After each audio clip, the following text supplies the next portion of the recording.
This guy, he's such a cool guy to talk to, just start getting comedy. And if you're ever in a back alley in LA, and there's two big thugs on you, you'd want to have this guy by your side. Ladies and gentlemen, give it up for Jonathan Black. Ladies and gentlemen.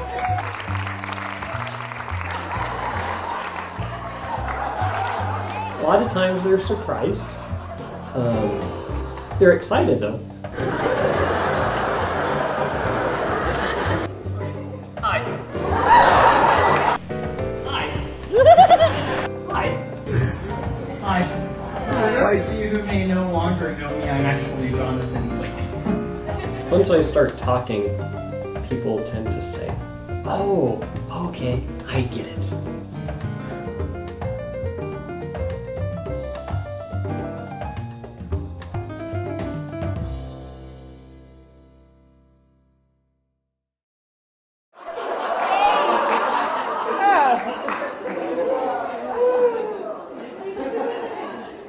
Tell me why you got into comedy after you finished drinking your water.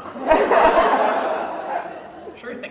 I was going to Whittier Christian High School at the time, and I was a sophomore, and I was leading Bible studies, and I would take stories from my life and try to apply biblical principles, like how I went to the zoo one day, and the monkeys flung their poo at me, and I thought, that's an example of Satan trying to dirty our image in front of God. When I was in elementary school, I was very shy. And I would get up to do public speaking, and people would laugh, and I'd start to cry. Once I got into high school and started leading Bible studies, I thought, I enjoy this. Now, some people have asked me, John, how have you been able to stay a virgin for so long? Which isn't actually the joke. And I'll say, I can't take all the credit.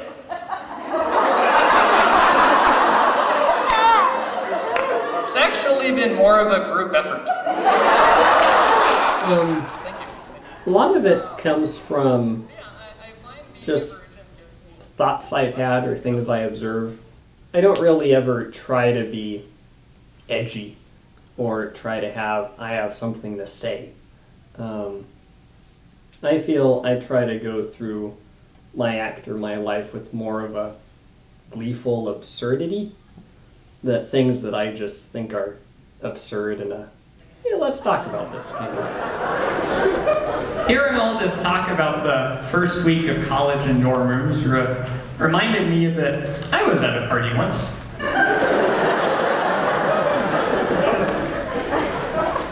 And there was a poster that said, the moments that make life great are the moments that take our breath away. And as a former asthmatic,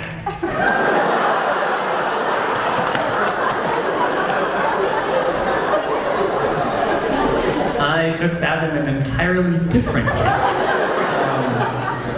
And I learned early on that what is exciting for some people is death for me. It's the closest I ever feel to not thinking. When I get up on stage, for whatever reason, I'm not able to register the audience as individual people, but I just see everyone as kind of a single object or a single person.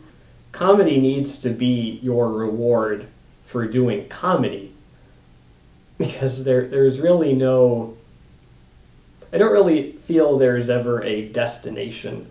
It's all the journey. It's all about being on stage on that particular night with that individual audience, with that specific moment. It's a nice place to be for about 10 minutes. Yeah, it's also trippy just because I'm a grad student at Cal State Fullerton. And thank you. I really enjoyed it. And I used to work at Payless. And a person would come in, I would help them, and then they went to another store and told the manager there, I am so proud of Payless because they hire special people.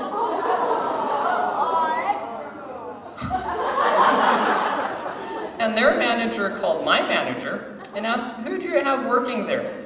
And she said, well, I think all of my employees are special, but it's probably John. There's a phrase that comes to my mind if you want to know my peace, you must first know my suffering. That's where I feel a lot of times the deepest laughter comes from, is when someone's healed from something in their own life, and they're sharing that, and the audiences go, hey, I've thought that too, or I've been there too. What I'd really love to do is be a writer/actor on a television show and do stand-up on the side. I imagine I'll be doing it in some capacity for the rest of my life, because there is something wonderful that no matter what happens in my life, however bad or awkward it may be, the challenge and opportunity to be able to craft that in a way that I can share it on stage and help people laugh or relax or feel they're not the only ones who have experienced it. I think it is a gift to be able to do stand-up. And also just because we have comedy clubs, that's not the only place that comedy happens. You can also do comedy on the internet or through writing or putting on plays or just with friends. I'd like to share 2 poems, and then afterwards share the context from which I wrote them. The first about a girl. I sat down and asked a girl for her heart. Instead, she gave me mine, something for which I had not thought to ask, because I didn't realize it was my heart I was missing.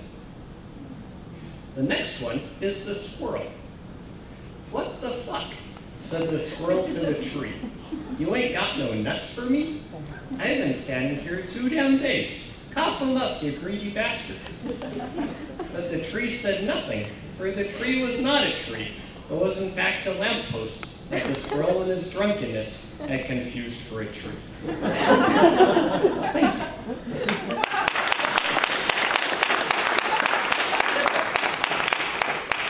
I wrote both of those on a long train ride home from a very fateful Valentine's Day weekend.